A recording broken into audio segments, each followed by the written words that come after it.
Le Carité à la une de ce 13h. Les organisations de femmes de la filière étaient en conclave à Bamako pour mettre en place une interprofession structurée de la filière Carité. Un plan d'action a été élaboré au terme de cette rencontre. À suivre également la 13e convention de la Jeune Chambre internationale organisée par la GCI universitaire Bamako Étoile. Cette convention groupée de la zone 4 a choisi comme thème les valeurs GCI vecteurs de rassemblement des jeunes leaders entrepreneurs pour un Mali meilleur. Ravi de vous retrouver pour ce 13h de ce lundi 10 octobre 2022. Bonjour, bienvenue. Je le disais à l'instant, les responsables des organisations de femmes de la filière Carité étaient réunis à Bamako. C'est dans le cadre d'un atelier visant à la mise en place d'une interprofession structurée de la filière Carité. La rencontre de 2 jours s'est soldée par l'élaboration d'un plan d'action et des recommandations soutenant le dit processus. On en sait plus avec Mariam Koulibaly. Elles sont une centaine de femmes venues de différentes localités de production de beurre de Carité à prendre part à cet atelier. Il s'agit d'édifier les productrices de Carité sur le processus de mise en place d'une interprofession de la filière Carité. L'objectif de cet atelier, c'est organiser, c'est informer, sensibiliser, mieux préparer les organisations de femmes, les actrices, les premières de la filière, à mieux s'organiser, à aller vers l'interprofession. Le projet visant à améliorer la filière Carité s'inscrit dans le cadre d'une synergie d'action entre le ministère de l'Industrie et du Commerce et celui en charge de la promotion de la femme.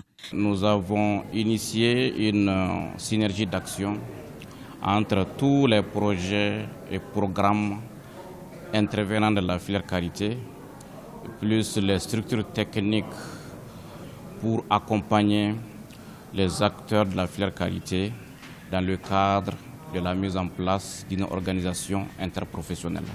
Par la richesse de vos contributions pendant les présentations et les débats, ma conviction est désormais établie que le Mali peut compter sur des organisations fortes d'actrices et d'acteurs pour porter cette filière et améliorer les conditions de vie de ces populations, en particulier des femmes irrigables.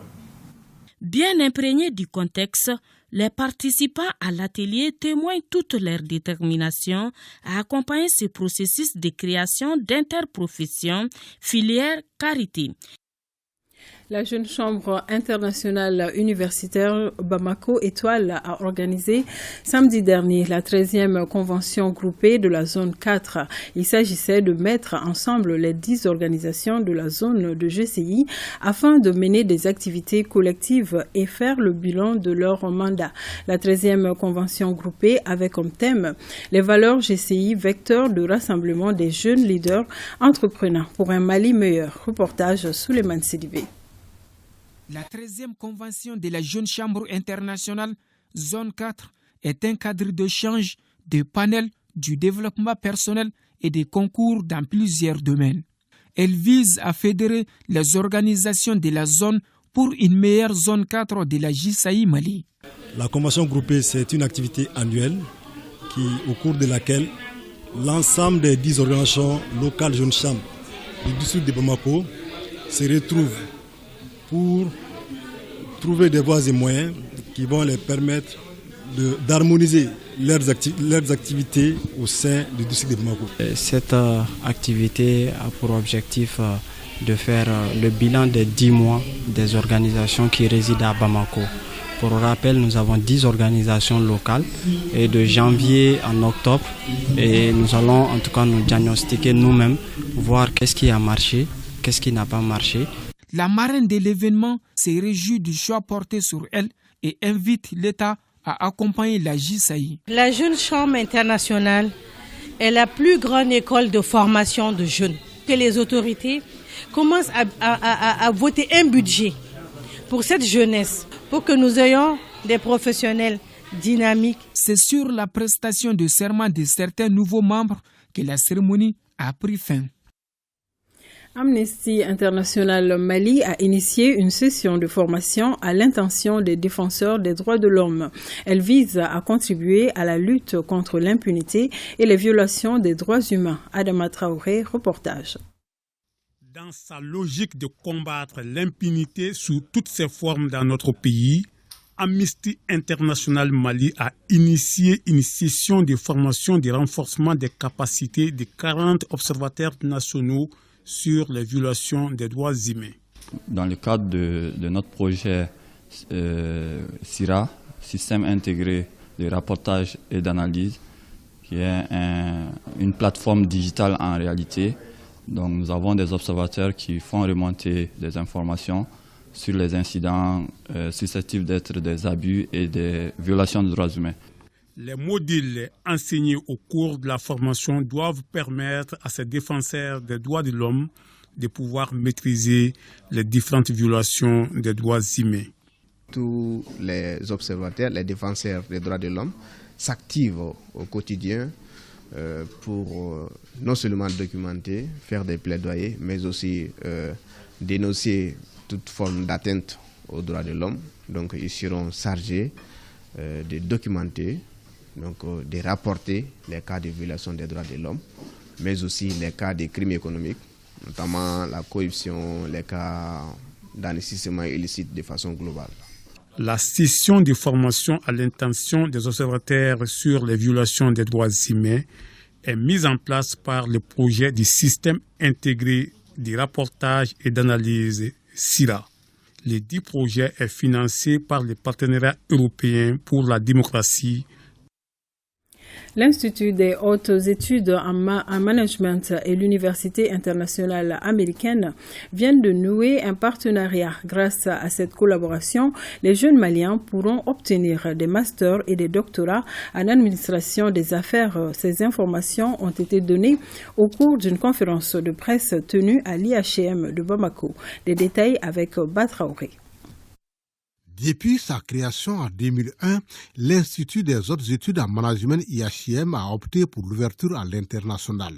Cet élan va bientôt être conforté par le nouveau partenariat qui vient d'être scellé avec l'IAU, The International American University. Il porte sur 2 programmes. Nous, au niveau de l'IHM, donc l'idée pour nous, c'est de donner la possibilité à des étudiants maliens, mais aussi de la sous-région ouest africaine, mais aussi des professionnels, de pouvoir bénéficier donc, des cours et donc d'un diplôme américain, donc d'un business school américain, donc à la fois donc, en termes de MBA, donc, mais aussi en termes de doctorat. Selon les termes de ce partenariat, les étudiants ont le choix entre 2 options pour leur formation. Donc on donne cette possibilité donc, aux différents étudiants et aux différents professionnels, donc à travers effectivement les inscriptions donc, sur place, mais aussi à travers la possibilité de pouvoir bénéficier du diplôme de cette université américaine, tout en prenant des cours donc, au niveau de l'IHM, mais des cours online. Donc. Au dire du conférencier, la formation pour les titulaires du baccalauréat malien s'étendra sur 2 années qui vont aboutir à l'obtention du MBA. Pour le doctorat, cette durée est de 4 années. Cérémonie de remise de diplôme des étudiants de la promotion 2020-2021 de l'École supérieure des hautes études technologie et commerciales HETEC. Ils étaient nombreux, étudiants, parents et responsables de l'école, à prendre part à cette consécration. Boukari Koulibaly. Ils sont au total 68 étudiants, dont 40 dames, à recevoir leur diplôme de fin d'études en licence et master. Il s'agit des étudiants de la promotion 2020-2021 de l'École supérieure des hautes études technologiques et commerciales HETEC Mali. Une promotion qui porte le nom de Feu Soumaïla Koulibaly, enseignant dans la dite école, décédé en 2020. Aujourd'hui, nous célébrons l'excellence, votre remise des diplômes. Les perspectives sont multiples et vous avez désormais les compétences nécessaires pour nous rendre fiers de vous. Au nom de tous, je vous félicite. Ce jour est d'une immense joie et de fierté inestimable pour nous gradués. Permettez-moi de faire un bref arrêt pour saluer la bravoure, la bonne manière de léguer les connaissances de notre distingué corps professoral et notre consciencieuse administration. Opportunité pour la marraine Rose Bouzaïd de donner quelques conseils aux impétrants avec un accent particulier sur l'entrepreneuriat. Pour réussir dans vos entreprises, et le sens de l'action et de son utilité. Les expériences personnelles et professionnelles acquises n'auront de sens que si elles vous permettent d'agir, de créer et de développer des projets concrets et utiles pour la société. Au cours de cette cérémonie, des distinctions ont été également décernées aux majors des promotions de l'année scolaire 2021-2022. C'est avec le sourire aux lèvres que des enfants de Koni Babougou, dans le cercle de Kati, ont reçu des kits scolaires 2022-2023. Cette donation du collectif des associations pour le développement communautaire est à sa 6e édition. Boubacar Kanouté a suivi la remise. Venir en aide aux enfants qui vivent dans des familles à faible revenu et aux enfants des militaires tombés pour la défense de la patrie mère à cette rentrée scolaire est un devoir citoyen. Des kits scolaires leur sont remis pour leur permettre d'étudier dans de meilleures conditions. Chaque année, nous faisons des remises de kits scolaires aux enfants démunis orphelins dans la commune de Dogodouma. La particularité est que nous sommes en octobre, mois de la solidarité et de la lutte contre l'exclusion. Et c'est dans ce cadre que nous venons en aide à l'endroit de ces enfants qui sont vraiment dans le besoin. J'encourage ces enfants à étudier encore plus davantage. Ce geste humanitaire est allé droit au cœur des élèves, parents d'élèves et administration scolaire. Avoir des organisations de jeunes impliqués sur les questions d'éducation, sur les questions de santé, sur les questions de citoyenneté, sur des questions de sensibilisation des populations au bien-être collectif, et c'est de plus en plus rare dans notre pays. C'est pourquoi ces jeunes méritent d'être accompagnés. Je suis très joyeux aujourd'hui d'avoir bénéficié de ces cadeaux. Je vais redoubler d'efforts pour être un élève modèle. Je remercie les donateurs. L'exécution de l'hymne national, 1 minute de silence à la mémoire de nos militaires tombés sur les différents théâtres d'opération et la prestation d'artistes ont marqué cette cérémonie. Et dans le même registre, la Caisse malienne de sécurité sociale a tenu la 3e édition de sa journée de don de kits scolaires. Elle est destinée aux enfants des veuves et collègues disparus de la Caisse en question. Pour cette édition, 104 kits scolaires ont été remis aux enfants, nous dit Aliou Abdoulaye Touré. La solidarité est une valeur d'entraide universelle. C'est ce qui a motivé la Caisse malienne de sécurité sociale de procéder à la remise de 104 kits scolaires aux enfants des veuves et collègues disparus de ce service. La 3e édition des dons des kits scolaires à nos enfants de la Caisse malienne de sécurité sociale est une journée dédiée à la célébration de l'unicité et de l'unité de la Caisse malienne de sécurité sociale. Pour 2022, nous avons mis la gentillesse à l'honneur en encourageant les agents de la Caisse malienne de sécurité sociale à partager les gestes de gentillesse en leur disant « Soyons aimables ». Vous avez 2 syndicats qui ont des différences sur le plan syndical, mais qui arrivent à s'unir pour mettre quelque chose dans le cadre de la solidarité. Cette solidarité qui se manifeste aujourd'hui au cours du mois de la solidarité. Ça, c'est très fort en matière syndicale, ce qu'on appelle l'unité d'action syndicale. Cette donation, qui est à sa 3e édition, s'inscrit dans un esprit d'unicité et d'unité entre les agents de la Caisse malienne de sécurité sociale. Le rappeur Mahamadou Soumounou, 10 000 mots, vole au secours des pensionnaires de la pouponnière de Niamana et du centre Djigiablon de Daoudabougou. Des vivres, des habits et autres équipements leur ont été offerts dans l'optique d'alléger la souffrance de cette couche. Les sympathisants et partenaires du rappeur mettent le mois de la solidarité à profit pour mener une série d'activités culturelles et socio-éducatives en faveur de la communauté. Boubacar Kanouté. 10 000 sourires pendant 3 jours à travers des actions humanitaires au bénéfice de la communauté. Telle est la volonté affichée par les Safazi. Attendez par là les défenseurs de l'idéologie du rappeur Mahamadou Soumounou, connu sous le sobriquet Milmoku. Cette donation arrive à point nommé estime les gestionnaires des 10 centres. C'est un sentiment de joie qui m'anime ce matin. Et nous sommes le mois de la solidarité, un mois de partage, un mois d'entraide. Les enfants de la pouponnière viennent de profiter des 1000 sourires. Et rester avec les enfants, faire des cadeaux aux enfants, et nous, ça nous va droit au cœur. Ça nous a fait plaisir comme je l'ai toujours dit. C'est Milmo même qui a cherché Djigiabo et ensuite il est venu faire des cadeaux aux filles. Et il aime bien les enfants. Et le donateur d'expliquer le pourquoi de cette initiative, notamment la date symbolique du 9 octobre, date à laquelle elle se tient. Un 9 octobre, Milmo est né. Et un 9 octobre, les triplés de Milmo sont nés. Donc, en quel mois? En un mois aussi béni, car en un mois de solidarité. Les Safazis sont des fans de Milmo et regroupés pour soutenir l'idéologie Milmo. Cette œuvre caritative a été rendue possible grâce à l'accompagnement de certaines associations et personnes de bonne volonté qui s'occupent des questions de petite enfance. Voilà pour le bonheur des enfants. L'association Acte 7 vient d'initier une formation au profit d'une dizaine de jeunes artistes du club Acte 7.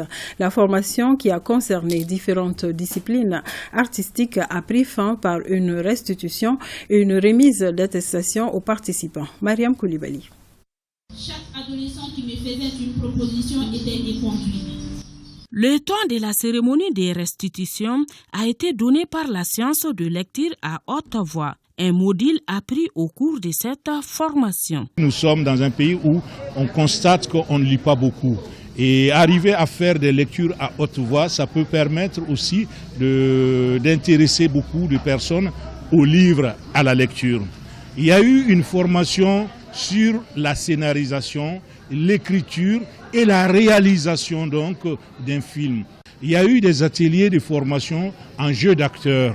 Il y a eu des ateliers de formation en photographie et des ateliers donc pour la réalisation du cinéma. Tour à tour, les jeunes ont montré tout leur savoir-faire artistique dans les différents domaines de leur formation. Ces prestations jugées satisfaisantes témoignent tout l'intérêt qu'a suscité cette formation. C'est une très bonne initiative de la part de l'Acte 7. Former les jeunes, c'est juste quelque chose de waouh parce que nous, les jeunes, on a tous besoin de ces genres de choses-là pour avancer. Assister Issa Koulibaly dans la mise en scène et dans la direction du jeu d'acteur, ce fut un honneur pour moi parce que j'ai découvert des talents, j'ai découvert des gens qui veulent apprendre et avancer dans ce métier qui est le théâtre. La cérémonie, qui a regroupé plusieurs acteurs culturels, a pris fin par la remise d'attestations aux participants et aux formateurs. La communauté musulmane de la région de Kita a célébré la nuit de la naissance du prophète Mohammed, paix et salut sur lui. Le gouverneur de la région, accompagné d'une forte délégation, a sillonné certaines mosquées et lieux de prêche. Au cours de la visite, le chef de l'exécutif régional a invité tous les musulmans à faire des prières et des bénédictions pour la paix et la stabilité au Mali. Mamadi Aliou nous en dit plus.